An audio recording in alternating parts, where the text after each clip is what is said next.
Time లేదులేండి, నేను అడిగినా కూడా నెల పట్టినాకే నేను ఆ పూలు అడిగినప్పుడు మీరు అన్నది అసలు నాకు అక్కడ పోయి శుభ్రం చేసుకోవడం రోజు అట్లాగా సరిపోయింది. నాకు కూడా ప్రతి సంవత్సరం పెట్టుకుంటారా? ప్రతి సంవత్సరం పెడతారు. నేను ఇక్కడ వచ్చిన కొత్తలో సుశీలాంటి వచ్చారు కదా, ఆ గోష్ఠిలో ఒక ఆంటీ భారతి గారు అని ఉండేది, వాడమ్మ పైన ఉంటారట. నాకు మా ఇంటికి భగవద్గీతకి వచ్చేది కదా ఆంటీ, ఓ రోజు వస్తే దుర్గారా మిమ్మల్ని నేను ఇప్పుడు ఎట్లా తీసుకొచ్చాను ఇటు వెళ్తూ, దుర్గారా అంటే ఆ ఆంటీ అసలు నాకు తెలియదు ఆంటీ అంటే, నేను ఉన్నా కదా రామ్మ అని చెప్పి ఫస్ట్ సంవత్సరం వచ్చిన 10 రోజులకో 15 రోజులకోనే వచ్చాను నేను ఇక్కడికి. ఇట్లా ధనుర్మాసంలోనే గీతా జయంతికే వచ్చాం, గీతా జయంతికే వచ్చాం. శివాలయం నుంచి వస్తూ నువ్వు తీయటం మాకు పంపించడం. సో గదికి వచ్చి పౌనాల్లో కూడా పడి ముగ్గురు ఉండి పక్కన పడదాం. వీడియో తీస్తున్నాను నేను.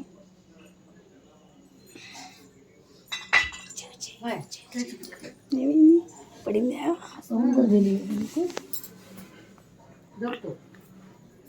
ఆంటీ అందుకే దోపుకోండి.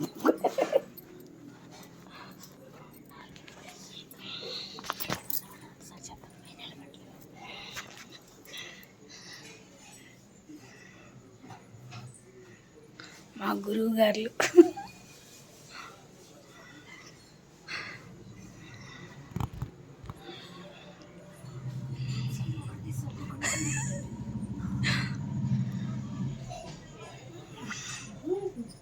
స్టాండ్ అమ్మడు, స్టాండ్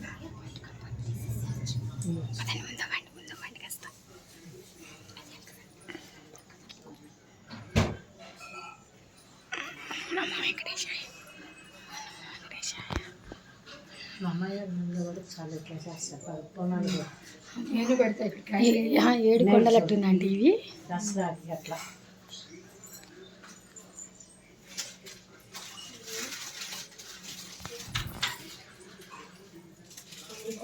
తాంబూలాలు కూడా ఉంటే అండి,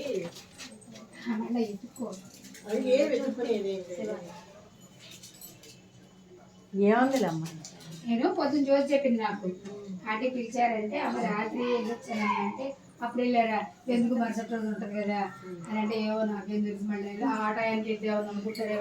చాలా మందిని పిలిస్తే ఇవాళ ఊళ్ళల్లో లేవు మరుసటి రోజు వస్తామని చెప్పారండి అని. పొద్దున జ్యోతి లేట్గా లేచావేంటి, ఉంపులే లేదు ఇంకా 7 దాటిపోయిందంటే నిద్ర లేదండి అందుకే ఇప్పుడే లేచాను అని చెప్పింది. నాకు కూడా ఫస్ట్ ఐడియా లేదు, ఇల్లు చూడగానే గుర్తొచ్చింది 2